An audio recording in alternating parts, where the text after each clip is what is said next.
네, 현재 판결문과 앞으로 조기 대선 국면을 짚어보겠습니다. 김재원 전 국민의힘 최고위원, 박수현 더불어민주당 의원 두 분 나오셨습니다. 어서 오십시오. 안녕하십니까? 안녕하세요. 네, 오늘 윤석열 전 대통령 탄핵 심판 선고가 있었고 재판관 8명 전원 일치 의견으로 파면 결정됐습니다. 먼저 어떻게 보셨습니까? 하여튼 저희들은 이렇게까지 일방적으로 그 탄핵 심판의 결정문이 구성되리라고는 생각하지 못했습니다. 물론 저 개인적으로는 비상계엄 선포가 과연 계엄 선포 요건을 갖추었느냐에 대해서는 조금 생각이 달랐지만, 그러나 대통령 비상계엄 선포 행위 자체가 내란죄를 구성한다든가 또는 그 대통령을 민주적으로 선출된 대통령을 파면할 정도의 중대한 사유인가에 대해서도 여전히 좀 다른 생각이었는데, 네. 그에 대해서 헌법재판소가 그 사실 인정 자체를 일종의 말하자면 정상적으로 증거조사가 되지 아니하고 또 형사소송법상 합법적으로 채택되지 못한 증거들 또는 여러 가지 증인들의 증언에 좀 의심이 있는 이런 분들의 이 증언까지를 몽땅 그 진실로 보고 그것에 기인해서 사실 인정을 하고 또 그로 인해서 법리적인 판단을 한 부분, 이런 데 대해서 많은 아쉬움이 있지만, 네. 그러나 헌법재판소의 결정은 여전히 이 단심제이고 종국 결정이기 때문에 그에 네. 대해서는 지극히 그 수용을 해야 되는 입장입니다. 앞으로는 이제 이런 그 탄핵 결정이 결국은 우리 대한민국이 한 걸음 더 나가는 그런 새로운 질서를 만드는 계기가 되지 않겠나, 그런 바람으로 또 저희들은 새로 출발할 각오로 생각하고 있습니다. 예.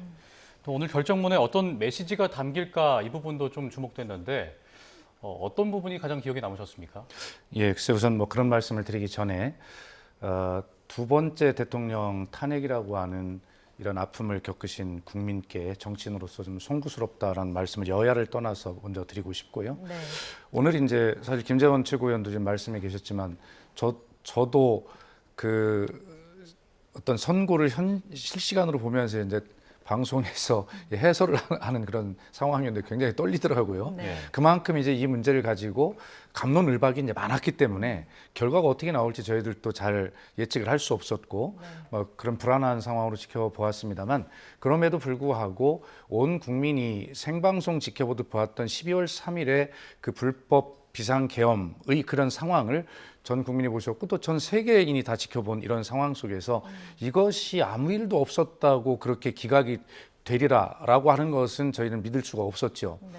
그래서 처음에 이제 문영배 재판관이 처음에 이야기한 것이 이제 이 탄핵 심판 청구가 과연 적법하냐라고 하는 것에 대한 대통령 측의 이의에 대해서 본안을 탄핵 소추 사유를 이제 하나하나 판단하기 전에 그 앞에 이제 했지 않습니까? 근데 그때 이제 소위 절차적 문제라든가 여러 가지 문제, 대통령 측이 제기한 그런 문제들에 대해서 전부 다 이것은 아무리 고도의 통치 행위라도 사법심사의 대상이 된다든가라고 하는 걸 비롯해서 하나하나 그 탄핵 심판 청구의 적법성 자체가 모두 적법하다라고 인정이 되는 것을 보고 본안 탄핵 소추 사유에 대한 판단에서도 모두 다 인용이 되겠구나. 그래서 애초에 8대 0으로 그렇게 인용되고 파면될 것이다라고 예측이 이제 다 맞았는데, 결과적으로는 그렇습니다. 김재원 최고께서 말씀하셨지만 이것을 계기로 새로운 대한민국으로 나아가는 어떤 계기가 돼야 되는데, 그러려면 국민의 어떤 통합, 승복과 통합 이런 게 중요하지 않아요? 그런 측면에서 네. 오늘 윤석열 대통령이 임명한 보수 성향으로 평가받던 세 분의 헌법재판관마저도 아무 어떤 보충 의견을 약간 내긴 했습니다만 이 본안 판단에 대해서 모두 만장일치로 그렇게 파면 결정을 한 것에 대해서 어떤 새로운 출발을 하는데 도움이 되는 그러한 계기가 되지 않았는가 이렇게 평가를 합니다. 네, 이번 사건을 통해서 새로운 대한민국을 만들어야 한다라는 의견을 두 분 모두 좀 일치했던 것 같습니다. 일단 오늘 결정이 지난 2월 25일 변론이 종결된 지 35일 만에 나왔는데 사실 시간이 좀 걸렸거든요. 재판관들 이견이 컸기 때문에 이렇게 오래 걸린 것 아니냐 이런 관측도 있었는데 어떻게 좀 보셨어요? 그래서 당초에 이렇게 탄핵 심판이 진행될 당시에는 굉장히 재판을 부실하게 진행을 했거든요. 특히 증인신문 과정에 초시기까지 들이대면서 신문 시간을 2시간으로 한정하고 또는 당사자인 대통령의 자신의 그 신상 발언조차도 금지하고 뭐 이렇게 하면서 또 어떤 경우에는 이게 재판 진행이 좀 부실하게 되고 있으니까 다시 한번 증인을 불러서 물어보자는 주장에 대해서도 전혀 인정해주지 않고 이렇게 막 넘어가는 걸 보고 저희들 입장에서는 저 재판부가 무슨 목표를 정해놓고 이미 결론을 정해놓고 그냥 그 우격다짐식으로 재판을 진행하고 있다 이런 생각을 했거든요. 그러면 변론 종결하고 나면 일주일 내에 곧바로 선고할 줄 알았어요. 네. 그런데 그때부터 선고를 하지 않고 온갖 헛소문 내지는 뭐 하루에도 몇 번씩 뭐 몇 대 몇이다부터 시작해서 온갖 설명이 나오니까 이게 아마 재판관 내부에서 엄청난 다툼이 있다. 또 뭐 실제 그런 소문도 많았지 않습니까? 네. 그렇게 알았는데 막상 결론은 8명의 재판관이 모두 만장일치다. 이런 결론을 보면서 아마 그 과정에서 상당히 교착 상태에 있다가 이런 그 사회 갈등을 해소하기 위해서 재판관들이 이제 어느 한쪽으로 몰아준 것 아니냐. 뭐 그런 예상을 하고 있습니다. 과거에 박근혜 전 대통령 때도 2명의 재판관이 탄핵 반대였다고 하는데 마지막에는 전부 찬성 쪽으로 몰아서 만장일치로 만들었다는 거거든요. 그래서 사회적인 이 갈등 관계를 좀 해소시키는 그런 역할을 했고 오늘도 보면 사실 그런 면에서 보면 뭐 경찰이 가포 비상령까지 내렸지만 큰 충돌은 없었거든요. 아마 재판부가 그런 좀 정무적 고려를 한 것이 아닌가 싶은데 그것이 과연 법과 원칙에 따른 재판인가 이런 점에서는 또 많은 또 다른 의견이 있을 수가 있습니다. 어쨌든 제가 보기에는 이런 사회적인 갈등을 막기 위해서 재판부가 정무적으로 좀 판단을 한 거라고 생각합니다. 예, 말씀 주신 것처럼 만장일치 의견이었는데 선고기일까지 왜 이렇게 시간이 오래 걸렸다고 보세요? 그러니까 이 부분이 지금 김채구도 설명해 계셨습니다만 예상 외로 길어지면서 여러 가지 억측들이 나왔고 그다음에 언론이 또 그런 어떤 추측들을 기사화해서 또 계속 이끌어가고 뭐 이런 과정들이 있었어요. 그러나 오늘 그 8대0 전원일치 어떤 결정을 보면 사실은 그동안에 우리가 추측해왔던 것이 그야말로 윤석열 대통령의 그 말을 빌리면 정말 호수 위에 달 그림자 잡는 이야기들 우리가 한 것이 아닌가 이런 생각이 들고요. 네. 오늘 그 판결문들의 내용을 보면 한 줄 한 줄이 굉장히 심혈을 기울였다라는 그런 생각이 들거든요. 어떤 부분에서는 개인적으로는 감동스러운 그런 어떤 명문 같은 생각도 들고요. 그러나 어쨌든 윤석열 대통령 측에서 굉장히 많은 부분에 대한 이의를 제기해 놓은 상태였기 때문에 이 중대한 결정을 정말 쉽게 납득하지 못할 정도로 그렇게 빨리 한다거나 그런 요구 하나하나를 해소하지 않고 그냥 결정을 한다면 이걸 승복이 되겠는가 하는 부분을 헌재가 굉장히 신중하게 생각을 한 것이 아닌가라고 하는 애초에 헌재에 가졌던 믿음을 다시 회복해야 된다고 저는 그렇게 생각을 합니다. 예. 그리고 그런 하나하나의 절차들에 대해서 이런 것들을 평의를 거쳐서 그렇게 다 절차를 하도록 돼 있는 것 아닙니까? 그렇기 때문에 말씀드렸지만 윤석열 대통령이 직접 임명한 3명의 헌법재판관마저도 그런 어떤 절차에 전부 다 하나씩 합의를 했기 때문에 올 수 있었다 저는 그런 생각을 하거든요. 그래서 다시 한번 말씀드리면 그동안의 여러 추측과 이런 것들에도 억측에도 불구하고 오늘 이 결론, 이 과정을 보면 헌법재판소가 이 심리, 재판 결정 결과에 대해서 모든 국민이 승복할 수 있도록 가급적 그다음에 조금이라도 고투리를 잡힐 수 있는 그런 소지를 없애기 위해서 굉장히 신중하게 노력하는 시간이 길었다. 그렇게 판단하는 것이 저는 합리적이 아닐까 결과론적으로 그렇게 해석을 합니다. 네. 윤석열 전 대통령이 공식 입장을 오늘 서면으로 냈습니다. 생각보다 좀 짧은 입장문이었는데 일단 국민께 사과와 감사의 뜻을 내비쳤거든요. 어떻게 보셨어요?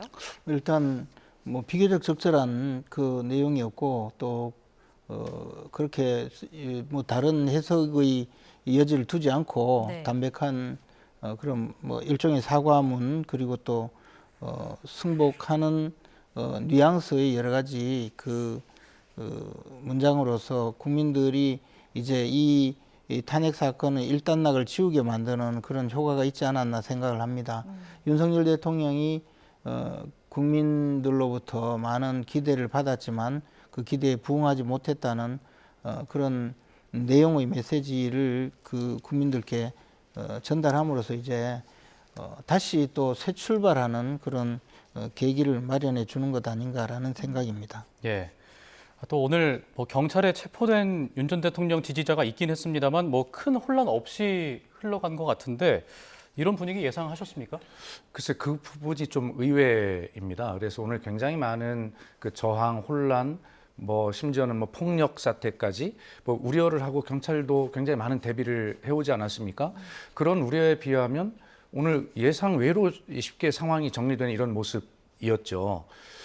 모르겠습니다. 주말에 또 집회가 예고가 되어 있기도 하기 때문에 네. 이것이 앞으로 어떻게 흘러갈지 모르겠습니다만 일단 오늘 가장 그 격앙된 분위기 속에서 가장 많은 우려가 현실화될 수 있는 이런 분위기 속에서 이 분위기가 굉장히 좀 빨리 스스로 해산도 했고 빨리 해소가 되었다는 것은 굉장히 다양스럽게 생각하면서 이렇게 좀 우리가 서로 내 생각과 다르더라도 이런 어떤 속에서 지금 저희가 얘기하고 있는 새로운 대한민국을 향한 그런 국민 통합, 또 정치권도 그런 국민이 통합할 수 있도록 서로 노력해야 되고 이런 측면입니다. 그런 측면에서 방금 말씀이 계셨습니다만 윤석열 이제는 전 대통령이네요. 윤석열 전 대통령의 지금 짧은 담화에 대해서 유감스럽게 생각합니다. 네. 여기에서 지금 두 번째, 세 번째 문장에서 여러분이라고 두 번을 호칭을 하셨습니다만 이 여러분이 정말 일반 국민에게 을 호칭하는 여러분인지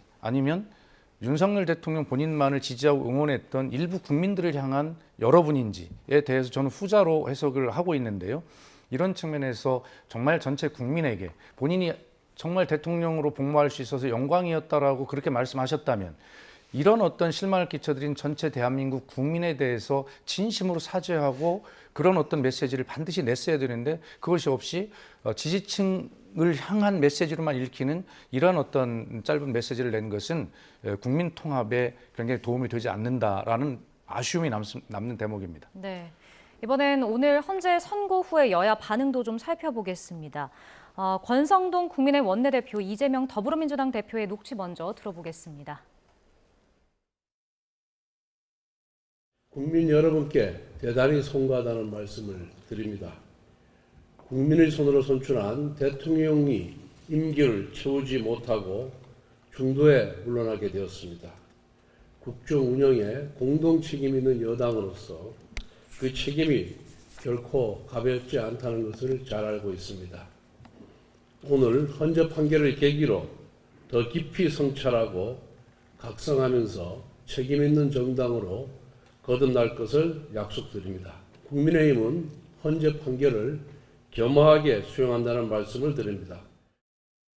위대한 국민들이 위대한 민주공화국 대한민국을 되찾아 주셨습니다.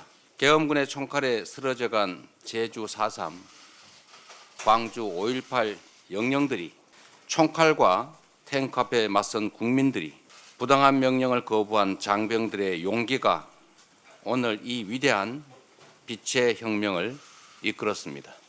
대한민국 민주공화정을 지켜주신 국민 여러분, 진심으로 존경과 감사의 말씀을 드립니다. 네, 권성동 국민의힘 원내대표는 더 깊이 성찰하고 각성하면서 책임 있는 정당으로 거듭날 것을 약속한다라고 밝혔습니다. 여당이 승복 입장을 냈는데 권영세 비대위원장도 더 이상의 분열은 없어야 한다라고 밝혔거든요. 어떻게 보셨습니까? 일단 국민의힘 입장에서 벌써 국민의힘에서 배출한 대통령이 두 번째 탄핵을 당했거든요. 네. 그런 상황에서 이 탄핵 심판 과정에 상당한 진통이 있었고 또 국민들도 많은 지금 그 충격도 받고 상처도 입고 한편 국민들이 양분되어서 지금 이 국면에서 앞으로 수습해 가야 되는 그런 지난한 과제도 있습니다. 이런 상황에서 그 집권당이었던 우리 국민의힘이 이 국민들께 일단 사과를 하고 그리고 이 헌법재판소의 탄핵 결정에 대해서 승복하는 그런 모습을 보이고 그래야 앞으로 사회적 갈등을 점점 줄여갈 수 있거든요. 네. 그런 적극적인 활동을 하기 위해서 또 적극적인 모습을 보여야 이제 사회가 좀 더 안정되고 통합될 수 있다. 그런 입장으로 이렇게 당대표가 그런 취지로 그 메시지를 보낸 겁니다. 앞으로 이런 점도 마찬가지로 이제 지금까지 있었던 많은 갈등 요소를 하나씩 해소해 가면서 새로운 질서를 만들어 가는 것이 우리에게 진정 그 맡겨진 책임이 아닌가 그렇게 생각합니다. 네. 또 이재명 대표는 빛의 혁명이었다. 이제부터 진작 대한민국의 시작이라고 강조를 했는데 메시지를 평가하신다면 어떻게 평가를 하시겠습니까? 이재명 대표가 그 말을 하기에 앞서서 가장 먼저 꺼냈던 말이 네. 제가 가장 먼저 여기서도 말씀을 드렸던 이러한 사태를 불행을 또다시 국민에게 드린 것에 대해서 저를 포함한 이재명 대표 본인을 포함한 네. 모든 정치권이 성찰할 문제다라고 죄송하다라는 말을 먼저 꺼냈습니다. 그것이 사실은 이 자체의 과정을 평가하기에 앞서서 정치인이 여야를 떠나서 모두 다 가져야 될 기본적인 자세가 아닐까 이런 생각을 하고 네. 저는 그 빛의 혁명이라고 규정하는 이재명 대표 후반부 어떤 메시지보다는 전반부에 했던 국민께 정말 죄송하다라고 한 이 메시지가 정말 진정으로 국민께서 받아들일 수 있고 정치를 신뢰할 수 있는 길로 나가는 그러한 메시지 출발이 되기를 바란다는 말씀을 드리겠습니다. 네. 예. 이런 가운데 전광훈 목사는 오늘 판결에 불복을 하면서 국민정권 발언을 또다시 했습니다. 사실 지금 뭐 국민적인 분열도 계속해서 지적이 되고 있는 상황인데 뭐 여야 정치인들이 좀 변화를 하고 나아가야 하지 않겠습니까? 어떻게 보세요? 일단 지금 시민들의 집회에 대해서 적어도 우리 국민의힘 정치인들이 또다시 참여할지 여부는 제가 잘 모르지만 그럴 가능성은 저는 별로 없다고 봅니다. 이미 헌법재판소에 결정이 나왔고 그에 대해서 당 지도부가 수용하겠다는 입장을 밝혔고 네. 사실상 윤석열 대통령도 직접적으로 그러한 어떤 용어를 쓰지는 않았지만 헌법재판소의 결정에 따라서 지금 국민께 오히려 사과의 메시지까지 내고 있는 상태거든요. 이런 상황에서 그런 정치인들이 이런 시민들의 집회에 또 나갈 가능성 저는 별로 없다고 봅니다. 그래서 이 부분을 굳이 국민의힘과 연결시킬 필요는 없지 않는가 생각합니다. 네, 사실 이런 초유의 사태를 만들지 않기 위해서 앞으로는 좀 진영을 떠나서 이런 태도를 좀 개선시켜야 되지 않을까 싶은데 어떻게 생각하시나요?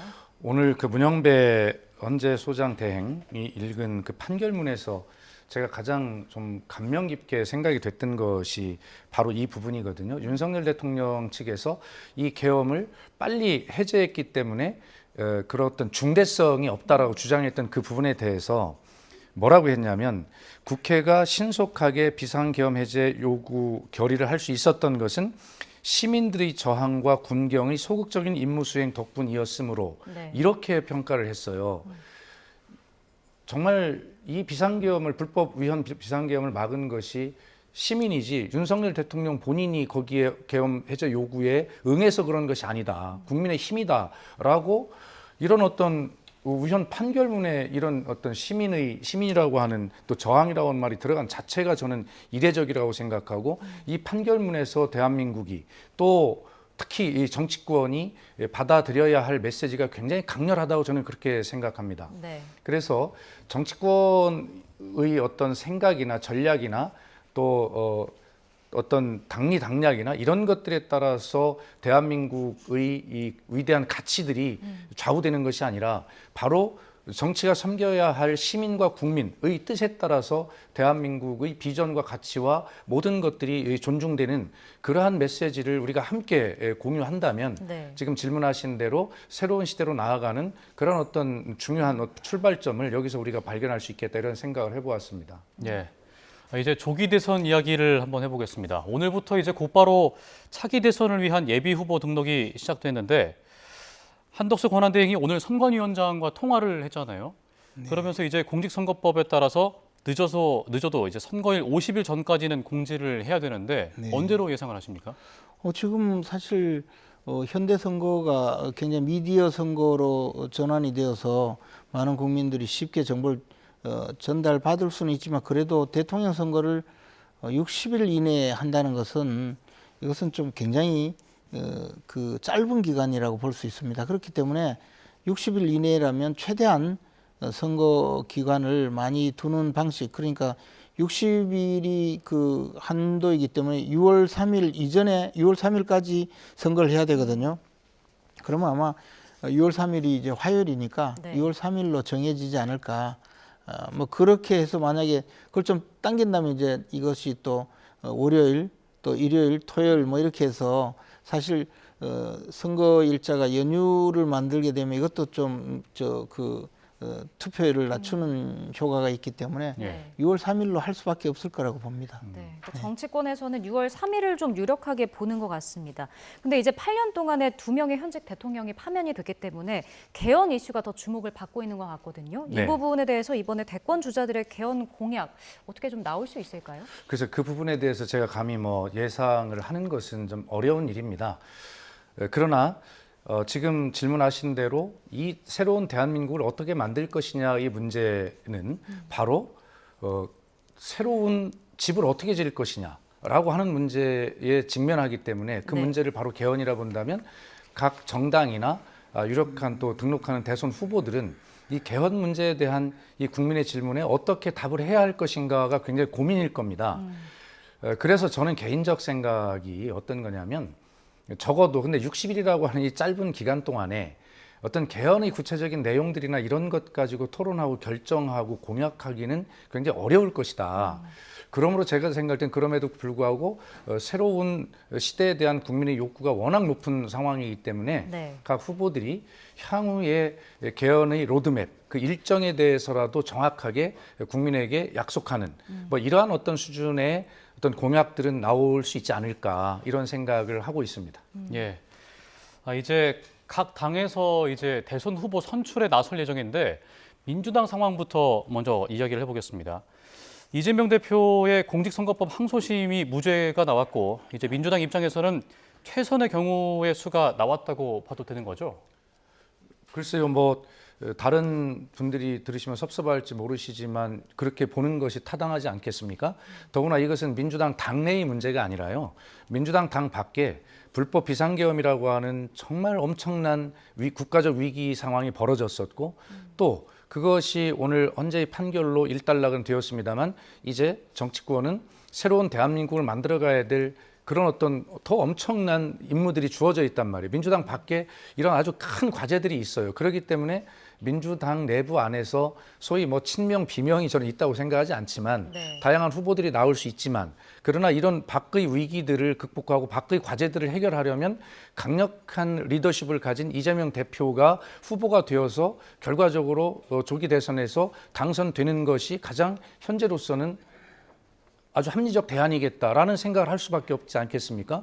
그래서 당내의 분위기 때문에 소위 다른 주자들이 입지가 좁아지는 것이 아니라 당 밖의 위기와 과제를 해결하기 위해서 강력한 리더십이 필요한 상황이기 때문에 이재명 대표의 입지가 더욱 넓어진 상황이다. 거기다 이제 공직선거법 2심에서 무죄를 받은 상황이기 때문에 훨씬 더 자유로워진 그리고 입지가 스스로 넓어진 외부의 환경 때문에 뭐 그렇게 볼 수 있도록 있겠습니다. 네, 지금 설명을 해주셨는데 입지가 넓어진 이 대표라고 하셨는데 지금 또 헌법 제84조가 쟁점이 되는 것 같습니다. 그렇습니다. 예. 이게 뭐 내란 외환죄를 대통령이 범한 경우를 제외하고는 재직 중에 형사상 소출을 받지 않는다라는 내용인데 네. 이에 대해서 뭐 이 대표 측에서 좀 입장을 내놔야 하는 것 아니냐 이런 목소리도 나오는 것 같더라고요. 글쎄요, 어떻게 이것은 될까요? 뭐 이 대표 입장은 분명하겠죠. 소추라는 말이 기소와 재판을 다 포함하는 말이냐, 아니면 그냥 기소만 해당하는 말이냐 이런 이제 논쟁이 있을 수 있겠죠. 당연히 따라올 겁니다. 네. 그러나 여기에 대해서 어떤 뭐 법률적 규정이나 이런 것이 없는 것 아니겠어요?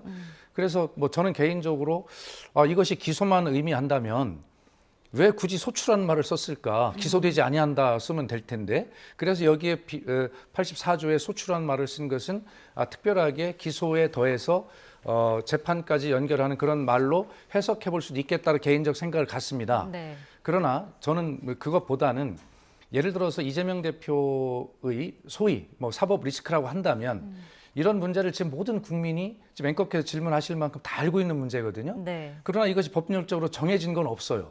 그런 상황 속에서 국민이 투표를 통해서 이재명 대표를 지도자로 선택을 한다면 이런 모든 것을 알고 선택을 한다면 특별한 법률 규정이 없는 한에서는 국민의 선택을 존중하는 방향으로 인정이 돼야 되지 않을까라고 하는 그런 개인적 생각은 가지고 있습니다. 예.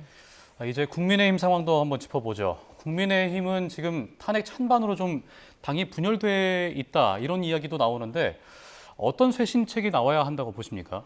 일단 뭐 탄핵 찬반은 그 지금 당내 정치인들의 개인적인 입장이거나 또는 그분들의 정치적인 이 진로를 위해서 선택한 방법이거든요. 그러나 어쨌든 탄핵이 결정되고 난 상황에서는 당내에서 이런 그동안의 여러 그 갈등이 있었던 것도 전부 통합을 해서 새로운 출발을 하는 것이 저는 맞다고 봅니다. 그리고 네. 지금 어쨌든 우리 당 입장에서는 좀 다가온 조기 대선에서는 불리한 입장이거든요. 어떻게든 지금 이재명 대표는 강력한 야당 후보임에는 틀림이 없고 네. 우리 당의 그 후보자들의 지금 그 객관적인 지지율이라든가 또는 국민적인 어떤 그 위상이라든가 국민들의 기대 수준은 아직까지는 그렇게 두드러지지 않고 있거든요. 그러면 이분들을 모두 다가 전부 하나의 용광로 속에 녹여서 강력한 후보자를 만드는 과정이 더 필요합니다. 심지어는 우리 당내에 지금 있지 않는 외부에 있는 세력이라도 우리가 또 과거에 윤석열 검찰총장을 영입해서 그 새로운 후보를 만들었듯이 플랫폼 정당의 역할을 다시 하면서 많은 외부의 인재들까지 모두 끌어들여서 대선에 내보내는 그런 역할을 해야 된다고 봅니다. 민주당은 지금 벌써 아버지라고 불리는 이재명 대표 한 사람의 1인 지배 정당이 되어 있거든요. 네. 그러나 우리 당은 그렇지 않고 우리 당의 정강 정책을 동의하는 분들이라면 현재 외부에 있는 많은 분들까지도 모두 함께 갈 수 있고 또 유력한 대선 주자로 떠오르는 김문수 장관이라든가 또는 외부에 있는 지금 민주당을 떠난 정치인들까지도 모두 포섭을 해서 우리가 함께 갈 수 있다 이렇게 생각하고 있습니다. 네. 윤 전 대통령이 또 국민의힘 지도부에 대선 준비를 잘해서 꼭 승리하길 바란다라는 말도 전했습니다. 조기 대선 국면에서 윤 전 대통령 행보라든지 영향력은 어느 정도가 될 거라고 예상하시나요? 일단 뭐 윤석열 대통령이 그래도 역할을 많이 했었지만 지금은 탄핵 국면이고 또 탄핵에 의해서 조기 대선이 치러지기 때문에 윤석열 대통령이 그런 뭐 적극적인 역할을 할 가능성이 저는 별로 없다고 봅니다. 그리고 그런 방향에서 새로운 출발을 하는 것이 우리 당의 진로를 위해서도 도움이 될 것이고 또 새로운 대통령 후보를 선출하는 과정에서도 국민들이 좀 더 새로운 출발을 원하지 않을까 그렇게 생각합니다. 예. 네.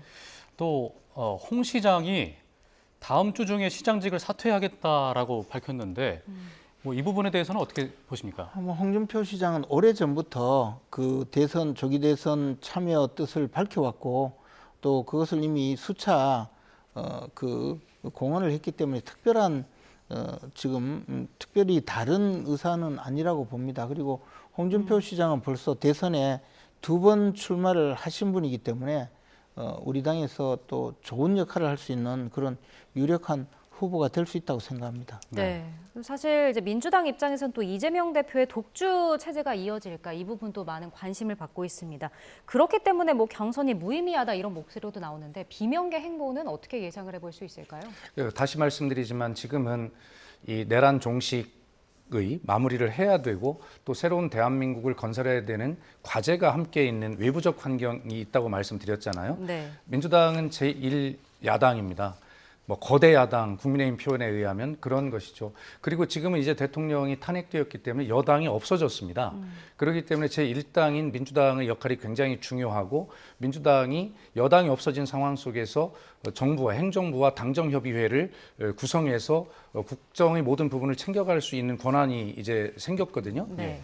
그런 측면에서 보면 민주당이 어떤 이 윤석열 대통령의 직무 정지로 인해서 없어졌던 대한민국 리더십 공백을 하루빨리 메워야 되는데 그런 측면에서 강력한 리더십으로 단결이 되어 있는 민주당의 역할, 여당이 없는 상황 속에서 제1야당의 역할 이렇게 생각하면 이재명 대표의 강력한 리더십이 존재하고 있는 민주당이 뭐 그렇게 일극체제다라고 비판을 받아야 될 일인가라는 생각이고 이런 측면에서 위기 때 이런 위기를 극복하고 미래로 나아갈 수 있는 힘을 어떻게 발휘하느냐라고 하는 결과적으로 그걸 증명하는 일 그리고 세계 속에서 정말 대한민국 민주 회복 탄력성이 이렇게 강하다. 그러면서 아주 안정적인 나라라고 하는 것을 세계에 발신하면서 트럼프 2기 행정부의 출범으로 인한 어떤 아주 불확실한 통상 환경까지도 적극적으로 대처하는 이런 모습을 보여주는 것이야말로 이재명 대표가 수권 능력이 있다는 것을 증명하는 것이고 그렇게 단합된 민주당의 환경은 거기에 큰 도움이 될 것이다 이렇게 생각합니다. 네. 알겠습니다. 두 분 말씀은 여기까지 듣겠습니다. 지금까지 김재원 전 국민의힘 최고위원, 박수현 더불어민주당 의원이었습니다. 고맙습니다. 고맙습니다.